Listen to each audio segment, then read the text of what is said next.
Hello everyone, this is Nakamura, or you can call me Mr. Angry Birds. Today, I will be showing you guys how to do an drift car and how to drift in Gran Turismo 7. You can use any FR, MRR car that doesn't have a lot of downforce.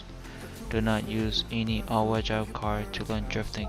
I recommend using a Subaru BRZ drift car as your first drift car to get better at drifting.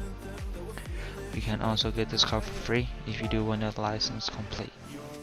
This car can be drift perfectly stock, but if you want to use my personal drift tune, you can. But for this video, I will be drifting in stock. If you want to learn how to tune a drift car, here is how. Also, English is not my first language, so please be patient with me. I will be putting subtitles so everyone can understand me. Alright, this is for every car, okay? So let's move to the settings. Let's talk about the body weight adjustment. If your car is oversteer too much, it feels like the front is too heavy, you can raise the front higher than the rear. Okay, if you just keep spinning out every single turn, just put the front higher than the rear. It should help a lot. And also never slam a car. It will be harder to drift. Okay, always give some space. Let's move to anti-roll bar.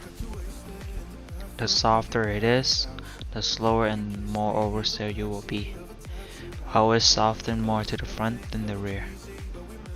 Okay. The damping ratio, compression and expansion. Front need to be softer than the rear. Both needed to be even. I'm talking about the rear. Okay, need to be even, and the front need to be even. Okay. I usually put in the middle for the natural frequency. Softer it is, the more weight transfer, meaning it will be more oversteer, but you will drift slower. For more understeer and faster, you can stiffen it. Make sure the front is always softer than the rear, so it will be easier to transition. Okay, I can't say that word, I'm sorry. Alright, let's move to camber. For the camber, the more camber, the more oversteer, but you will be slower. Less camber equals to more understeer, meaning you will be faster. If you like to freestyle, you put more camber to the front than the rear. But if you want to drift smoother, then put more camber to the rear than the front. I always prefer angle over speed, so I always put more to the front than the rear. My average drift speed is between 30 to 40 miles per hour. Toe angle. If you want more oversteer, put negative more to the front than the rear. For most cars, I always put the front to max negative and rear always have positive, or just leave it rear default, which is stock. For the LSD, if you want to be more aggressive, you can higher the torque and the acceleration, but it will be more unstable. If you just want to be able to control the car easier, you can lower it. For braking, you can just leave it as default. Let's move to downforce. I usually put front and rear all the way down, but you will be slower. Okay. If your car too slow, you can raise the downforce higher, but it will be more grippy and more stable. Alright, weight balanced. Okay, I always make sure the weight balance is 50-50, so it will be easier to transfer into turns without needing to fight over the weight to the front or the rear. Basically, it will be smoother to drift with if you just set it both even. Alright, for the transmission, whatever gear you are comfortable with, always make sure the top speed is at 120 miles per hour or 193 kilo per hour. I always use 4th gear as my drifting gear because it's easier for me to tandem with. Handbrake, I always set at 100%. because you need to be able to lock up the rear tires as quick as possible when going to entry or trying to chase someone close. Brake balance. I always put more brake to the front by a little bit, so when I chase, I can get the same drifting speed as them if they were slower than me. Alright, that should be all for the settings and how to tune a drift car.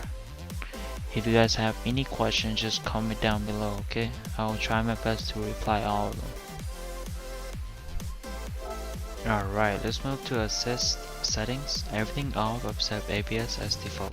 If you want to get better at drifting line and want to lead better, you can turn on driving line assistant. After you get used to the track, you can just turn it off.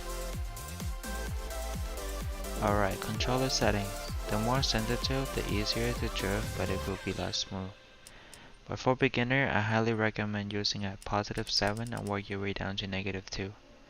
For me, I use -2 because I want to drift as smooth as possible, just like the steering wheel does. About tires, for someone new into drifting, I highly recommend starting out with a sport medium, then work your way down to comfort hard.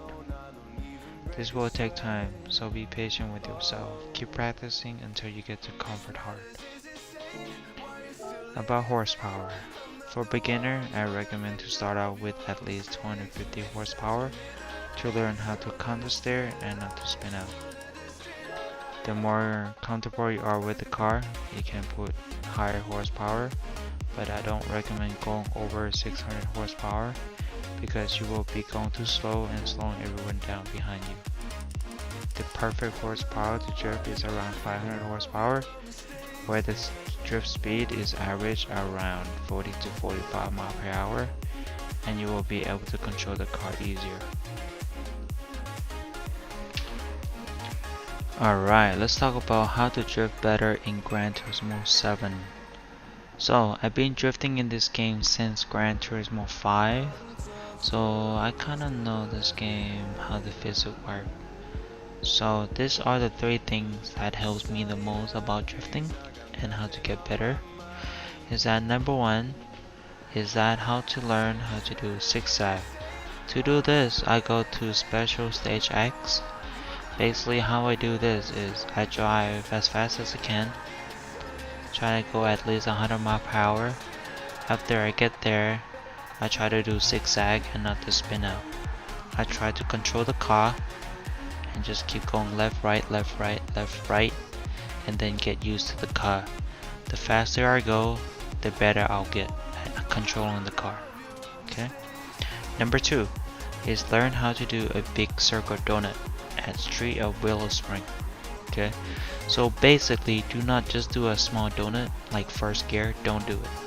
Try to do donut with second or third gear and go wide, like really wide circle, and try not to spin out. Okay. Get used to it. Make sure to do from the left side and to the right side. Say don't do just one side. Make sure to do both sides and get used to the car. 3. Learn how to do a figure 8 on a street of Willow Spring. This is pretty hard for someone that new to drifting, but it's very good to practice to drift. So basically it's like a donut, but you do a figure 8.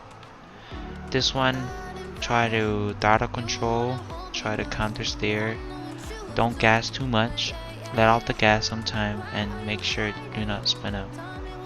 Keep doing that figure 8 until you get used to the car and how to do it perfectly.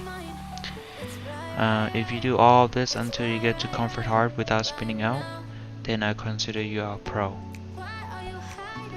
Alright, you should be able to drift by yourself now perfectly. But are you ready to drift with someone, like leading or even chasing behind them? These are the questions that was being asked by someone who are new to drifting. So let's get started. 1. What to do if you are about to spin out? I recommend holding an e-brake, go back into 1 gear and counter steer hard. When you're back to normal angle, you can continue drifting at lower gears. 2. How to chase a slow car. Drift from the outside or the middle lane. Never the inside lane because it will cause you to drift faster or someone in front of you due to racing line and slipstream. What if the car in front of you too slow or very slow? Do a sideways burnout or holding an e-brake at the same time, including counter steering. Also, when you chase, always make sure you give some space for the lead car to transfer into another turn. 3. How do I catch up to the lead car if I was too slow? Use lower gears, go on side lane every turn until you catch up to them, but make sure don't straighten out. 4. What if the chase car too slow?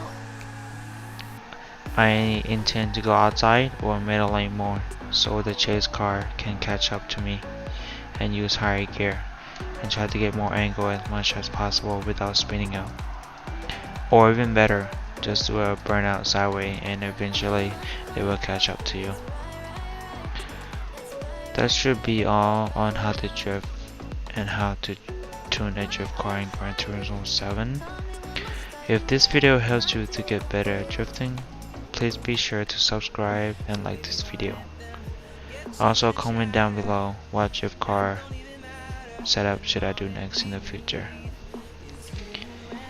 And that should be all guys on how to drift and how to tune a drift car in Gran Turismo 7.